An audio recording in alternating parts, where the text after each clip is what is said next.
Assalamualaikum warahmatullahi wabarakatuh. Selamat siang dan selamat pagi, teman-teman. Untuk materi hari ini itu berkaitan dengan aspek teknik dan teknologi. Jadi, pembahasan pagi hari ini itu masih seputar dengan manajemen, lingkupnya adalah operasional. Karena kita akan mengkaji teknik dan juga teknologi yang digunakan oleh para usaha dalam melakukan aspek operasional, gitu ya. Pertama-tama kita harus tahu dulu ya definisi dari manajemen operasional. Nah, manajemen operasional ini suatu fungsi atau kegiatan manajemen yang meliputi perencanaan, organisasi, staffing, koordinasi, pengarahan, dan juga pengawasan terhadap operasi perusahaan. Operasi itu bisa kita kaitkan dengan kegiatan untuk mengubah masukan menjadi luaran, sehingga luarannya nanti itu akan memberikan manfaatnya lebih dibandingkan dengan masukannya. Katakanlah begini, misalnya masukannya itu berupa tepung gitu. Nah, tepung itu tidak bisa kita makan karena masih mentah. Berarti diperlukan apa? Proses pengolahan. Nah, setelah menjadi roti ataupun hidangan yang lain, baru bisa kita konsumsi. Artinya bisa memberikan kita manfaat. Kita jadi tidak lapar. Seperti itu. Nah, ini ada beberapa masalah proses produksi dan juga operasi. Yang pertama, itu berkaitan dengan kelompok masalah posisi perusahaan, seperti pemilihan strategi produksi, pemilihan dan perencanaan produk, perencanaan kualitas, itu masuk di kelompok masalah posisi perusahaan. Kemudian, kelompok masalah desain, itu ada pemilihan teknologinya apa, perencanaan kapasitas pabriknya bagaimana, perencanaan letak pabrik, itu masalah desain. Yang ketiga, itu adalah kelompok masalah operasional. Nah, di sini misalnya perencanaan jumlah produksi, manajemen persediaan, materials recruitment planning, dan juga pengawasan kualitas produk. Gitu ya. Pemilihan strategi produksi. Jadi agar barang dan juga jasa yang diproduksi dapat memenuhi kebutuhan konsumen, biasanya didahului dengan suatu kegiatan penelitian. Gitu. Jadi kita itu melakukan kegiatan penelitian untuk bisa mengetahui kebutuhan dari konsumen itu apa. Atau istilahnya kita melakukan semacam riset pasar gitu ya teman-teman. Jadi kita tahu, oh konsumen ini butuh produk yang seperti ini. Oh konsumen sekarang sudah tidak suka produk yang seperti ini. Nah itu kita bisa tahu dari mana? Ya dari hasil riset. Gitu. Kemudian nanti dari hasil itu tadi, maka akan ada berbagai macam produk yang menjadi alternatif yang harus kita produksi atau kita buat. Begitu. Jadi suatu perusahaan bisa menciptakan produk sedemikian rupa dengan berbagai macam itu asal muasalnya adalah dari penelitian gitu ya teman-teman. Kita tidak langsung gitu ya menentukan gitu. Kalau misalnya masyarakat ini butuh produk ini, itu nggak boleh. Tapi kita harus ada data yang valid agar kita bisa merumuskan kebijakan bahwa masyarakat itu memang butuh produk ini, butuh jasa yang seperti ini, begitu ya. Nah, kemudian pemilihan dan perencanaan produk. Setelah beberapa alternatif ide produk itu tadi yang sudah dibahas sebelumnya tersaring begitu, nah selanjutnya akan kita kaji produk yang akan menjadi prioritas kita untuk kita produksi. Gitu. Jadi tidak semua yang berasal dari tahapan yang tadi itu kita produksi, tidak, tapi kita harus menentukan prioritas yang harus kita produksi. Nah, biasanya untuk menetapkan produk akan dilakukan melalui beberapa tahapan pekerjaan. Nah, untuk tahapan pemilihan dan perencanaan produk itu ada 4 tahapan. Yang pertama, penentuan ide produk dan seleksi. Jadi di sini berarti ketika kita ingin menciptakan suatu produk begitu teman-teman, kita harus melihat dari berbagai aspek. Tidak hanya dari sisi pasar pemasarannya saja, tetapi juga aspek lain sebagai kriteria apakah kita akan beneran memproduksi produk tersebut atau enggak gitu. Misalnya kayak aspek keuangan itu juga harus ya dilihat. Kemudian aspek teknis, jadi di sini adakah sumber daya yang bisa memproduksi produk tersebut, itu juga harus kita ketahui. Kemudian yang kedua, pembuatan desain produk awal. Nah, di sini gambaran desain awal itu akan lebih jelas bila dibandingkan dengan jasa ya. Produk itu lebih jelas itu dibandingkan dengan jasa. Nah, pada saat kita membuat desain produk awal, itu harus dipertimbangkan misalnya kayak fungsinya, manfaatnya, itu juga harus kita pertimbangkan gitu. Kemudian juga estetiknya itu ada di mana, itu juga harus kita pertimbangkan. Kemudian juga pembuatan prototipe dan pengujian. Nah, di sini pada produk barang ya yang akan kita produksi, pembuatan prototipe itu penting ya. Jadi sebagai produk percobaan begitu. Sebelum kita memproduksi secara massal. Nanti kita bisa menilai kemampuan produk kita sudah sesuai dengan standar atau belum sebelum kita produksi secara massal. Tapi kalau untuk produk jasa itu biasanya prototipenya menggunakan sistem ya teman-teman.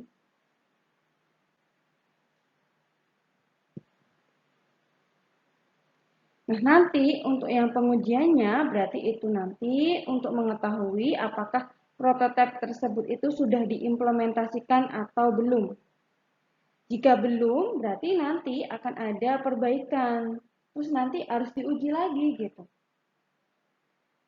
Yang keempat adalah implementasi. Berarti di sini kita harus menilai apakah produk yang sudah diproduksi dan ditawarkan di pasar ini memiliki masa depan yang baik atau tidak. Gitu. Jadi misalnya kita menggunakan beberapa kriteria ya teman-teman. Ini tergantung jenis perusahaannya.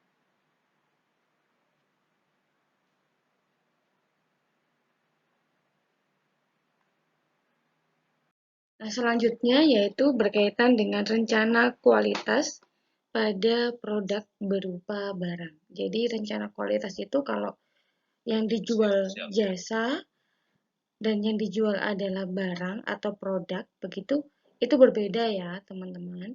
Kalau misalkan yang kita jual itu adalah produk berupa barang, maka yang pertama kita itu harus melihat dari sisi performance. Jadi ini berkaitan dengan aspek fungsional suatu barang dan merupakan karakteristik dari barang tersebut. Nah, kemudian yang kedua itu features.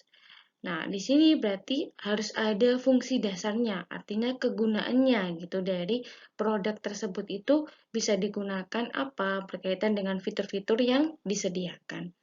Kemudian reliability. Nah, ini kemungkinan suatu barang itu berhasil menjalankan fungsinya setiap kali digunakan.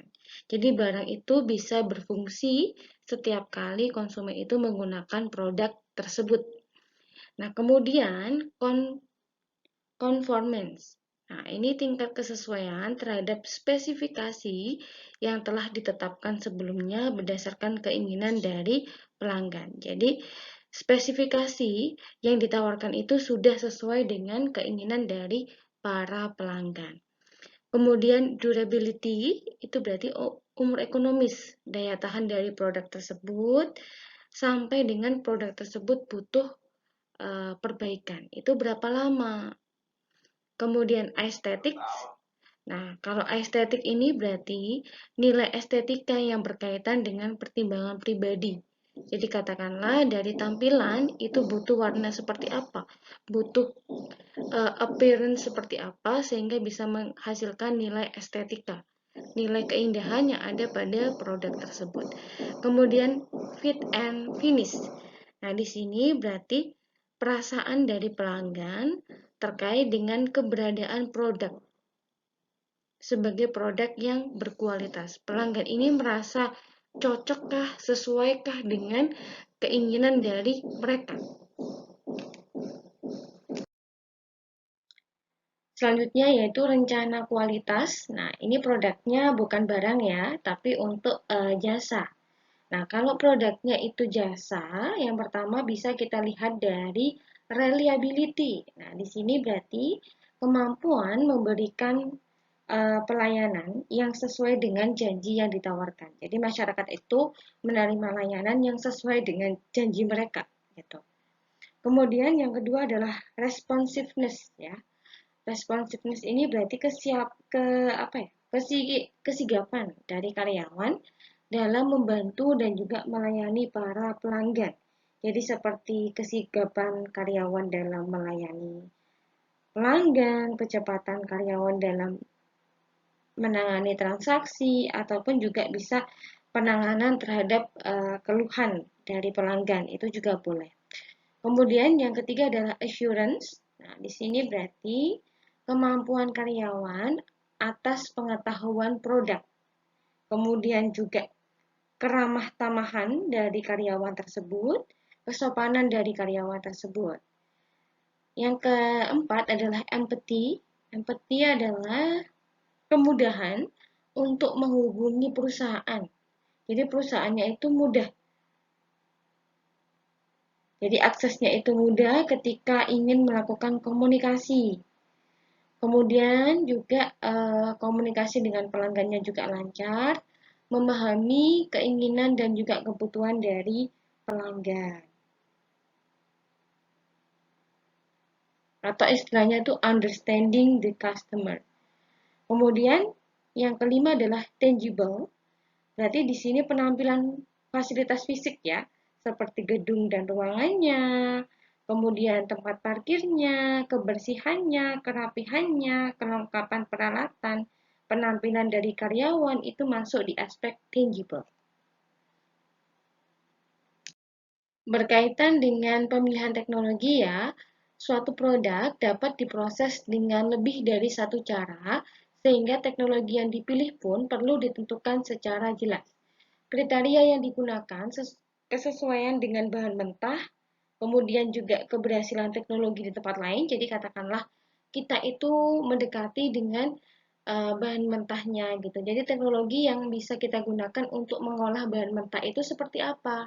Kemudian apabila ada suatu perusahaan begitu ya, itu dia sudah sukses mengimplementasikan teknologi tersebut. Kemudian kita contoh. Nah, seperti itu. Atau bisa juga dari kemampuan tenaga kerja. Jadi kita melihat ada atau tidak tenaga kerja itu yang bisa mengoperasikan teknologi tersebut. Kita sudah membeli teknologi yang canggih begitu ya, tapi ternyata tidak ada yang menguasai, jadi ya sama aja, tidak bisa dioperasikan. Kemudian rencana kapasitas produksi. Nah, di sini berarti mencakup kapasitas sendiri adalah suatu kemampuan pembatas dari unit produksi untuk berproduksi dalam waktu tertentu. Kapasitas dapat dilihat dari input dan juga output ya, teman-teman. Jadi kalau kapasitas produksi ini acuannya itu bukan hanya terletak di output, tapi juga di input gitu ya. Rata-rata penggunaan kapasitas dapat diukur dengan persentase pemakaian kapasitas untuk berproduksi dibagi dengan kapasitas yang tersedia. Saya kasih contoh gini, teman-teman, untuk kapasitas dari masukan atau input. Misalnya, kapasitas suatu perguruan tinggi itu dapat dilihat dari kemampuannya untuk menampung mahasiswa. Jadi, katakanlah gini, UIR itu bisa menampung mahasiswa berapa? Nah, itu berarti kapasitas dari masukan atau input ya. Karena di sini mahasiswa itu berperan sebagai input gitu. Atau bisa juga begini, kapasitas mesin didasarkan pada jam kerja operasi per hari. Itu juga masuk di input. Kemudian kapasitasnya yang kita lihat dari keluaran atau output. Misalkan pabrik tempe yang diukur dari kemampuannya dalam menghasilkan tempe itu berapa? Gitu ya contohnya. Nah, selanjutnya yaitu perencanaan letak pabrik bagi perusahaan manufaktur. Yang pertama, kita itu bisa melihat dari letak konsumen potensial atau pasar sasarannya, yang nanti konsumen ini akan dijadikan tempat untuk produk itu dijual. Jadi kalau kita mendirikan suatu pabrik gitu, kita mendirikannya di dekat pasar sasarannya, di dekat konsumen, di mana konsumen itu berada, maka kita dekati. Kemudian letak bahan baku ya, yang kedua, berarti kita mendirikan pabrik itu dekat dengan pusat bahan baku. Kemudian sumber tenaga kerja. Nah, ini jika sumber tenaga kerja itu dekat dan mudah didapatkan di sekitaran pabrik, proses sumber daya manusia juga akan lebih efisien, gitu ya. Kemudian yang keempat, sumber daya. Nah, ini sumber daya seperti listrik, air. Nah, itu melimpah tidak, gitu. Sehingga nanti proses produksi tidak akan terganggu. Yang kelima adalah fasilitas transportasi. Nah, ini fasilitas transportasi ini berarti ketika kita memindahkan bahan baku itu ke pabrik dan memindahkan hasil produksi itu ke pasar, ada tidak fasilitas transportasinya? Memadai atau tidak? Kemudian lingkungan masyarakat. Nah, di sini lingkungan masyarakat itu sebelum pabrik didirikan perlu dikaji ya teman-teman, dampak positif atau negatif keberadaan pabrik itu di sekitar lingkungan. Kemudian peraturan pemerintah. Nah, peraturan pemerintah ini biasanya terkait dengan AMDAL ya. Analisis mengenai dampak lingkungannya seperti apa. Katakanlah misalnya limbah, nah itu ngalirnya kemana dan efeknya nanti ke masyarakat seperti apa. Kemudian perencanaan letak perusahaan jasa. Kita bisa melihat dari pelanggan datang ke lokasi fasilitas jasa.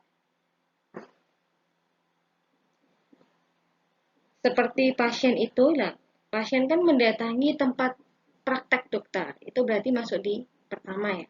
Yang kedua, itu penyedia jasa mendatangi konsumen. Jadi seperti mobil pemadam kebakaran itu nanti bisa mendatangi lokasi kebakaran. Itu masuk di contoh yang kedua.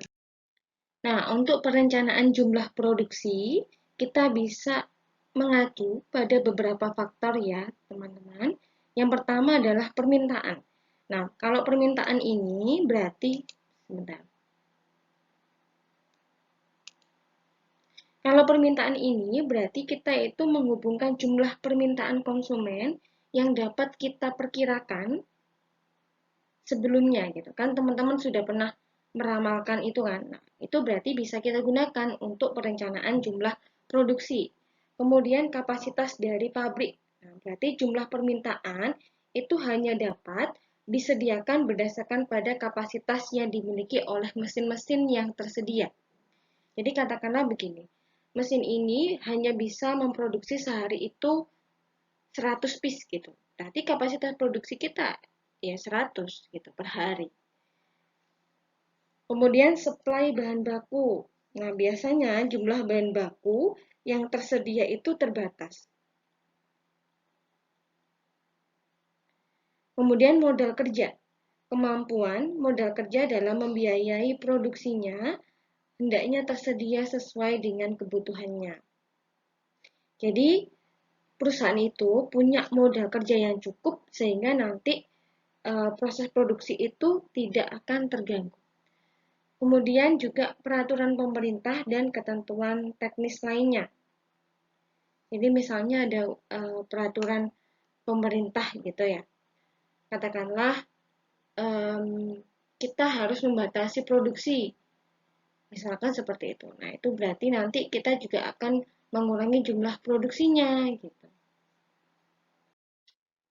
Selanjutnya yaitu manajemen persediaan.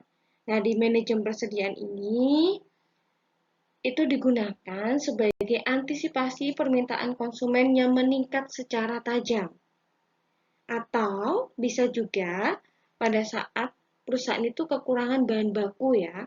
Jadi agar mereka tidak sampai kekurangan bahan baku, maka kita bisa menggunakan sistem manajemen persediaan. Yang pertama dengan penentuan jumlah order. Jadi kita harus menentukan jumlah orderan setiap kali kita menerima pesanan. Nah, nanti kita bisa menggunakan teknik misalnya economic order quantity, itu bisa juga teman-teman. Yang kedua adalah safety stock. Nah, di sini berarti kalau safety stock, kita itu menentukan jumlah barang sebagai persediaan untuk pengaman. Dalam arti barang tersebut yang kita jadikan sebagai persediaan itu bukan barang yang berlebihan atau kekurangan gitu. Yang ketiga adalah inventory system. Nah, di sini berarti kita harus menentukan bagaimana kita akan membeli untuk mengisi persediaan dan kapan kita akan membeli barang tersebut sebagai persediaan. Itu masuk di inventory. Selanjutnya yaitu pengawasan kualitas produk. Perencanaan kualitas kita bisa dengan menentukan siapa konsumennya. Kemudian menentukan apa kebutuhan dan juga keinginan dari para konsumen, mengembangkan produk dan kualitas yang sesuai dengan keinginan dan juga kebutuhan konsumen itu tadi, mengembangkan proses dan juga pedoman bagian operasi. Jadi, operasi itu harus tahu gitu, standar untuk menciptakan suatu produk itu seperti apa, agar nanti ketika luarannya itu sudah pasti memenuhi standar. Kita balik lagi ke aspek kualitas produk barang tadi. Kemudian pengendalian kualitas dengan evaluasi performance, artinya berarti kita itu mengevaluasi dari kinerja para karyawan. Kemudian membandingkan performance actual dengan sasaran. Jadi kinerja yang sudah terjadi itu kita bandingkan dengan sasaran yang kita harapkan itu seperti apa, sama atau berbeda. Kemudian mengambil tindakan terhadap penyimpangan. Nah, apabila di sini ditemukan ketidaksesuaian, kita harus mengambil tindakan lagi gitu ya, perbaikan agar kualitas produk itu bisa terjaga. Nah, teman-teman, tugas dari teman-teman itu mendefinisikan setiap aspek ya. Aspek ada berapa ini? 3 tambah 3 6 10 ya. 10 aspek ini teman-teman definisikan secara jelas begitu ya. Jadi ini didefinisikan secara jelas, kemudian nanti teman-teman seperti biasa presentasi. Jadi aspek ini ketika di usaha yang teman-teman jadikan sebagai acuan di SKB kemarin, itu boleh dianalisis lagi, gitu ya. Aspeknya itu apa, pemilihan strategi produksinya seperti apa, gitu. Contohnya seperti itu, gitu ya. Demikian materi kita hari ini. Selamat mengerjakan. Nanti dikumpulkan minggu depan seperti biasa. Wassalamualaikum warahmatullahi wabarakatuh.